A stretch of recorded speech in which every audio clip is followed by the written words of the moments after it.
Hospitals under extreme pressure as the new year begins. Rising COVID cases mean some seriously ill patients are being moved to hospitals on the other side of the country.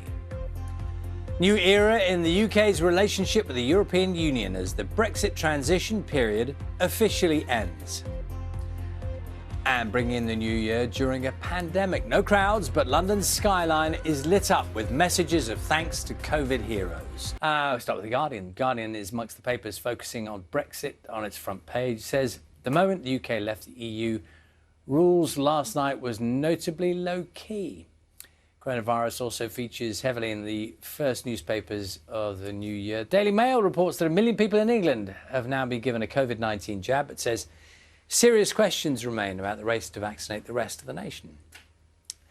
Look at the Daily Mirror, leading with a smiling 86-year-old care home resident who's pictured clinking glasses in hopes of a better year ahead. Many people will go along with that sentiment. What are the inside pages? There's loads of looking forward and some looking back as well, of course, because of the sad news of the death of Tommy Docherty, the former Manchester United, Scotland, Chelsea. I mean, he worked at and played at so many clubs. I mean, they have a phrase, don't they, in football, more clubs than Jack Nicklaus, and he was one of the kind of original and lived to an extraordinary age. 92 years old. And we'll be talking about him a bit more in the sports news as well today.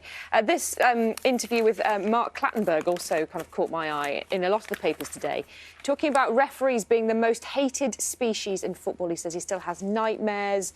He couldn't enjoy any of the big moments of his career, couldn't enjoy refereeing any of the big matches. Because he's so afraid of making a mistake and all the abuse that he would get. I mean, who would be a referee?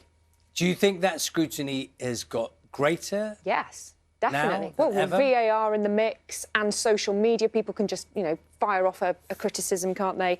And it's really stuck with him. And then all of the papers, which I've been really enjoying this morning, looking ahead to the events we will savour most in the next Quick run through, what have we got? Well, of course, the Olympics. Yes. The Euros. We've got the Masters, we've got the Ryder Cup, we've got the Solheim Cup, we've got the Paralympics, of course. There we go. There's just so much to look forward to. Wimbledon will hopefully be back, but obviously there's always that if, isn't there? Now, I think 2020 has taught us there's always an if. Well, that's true.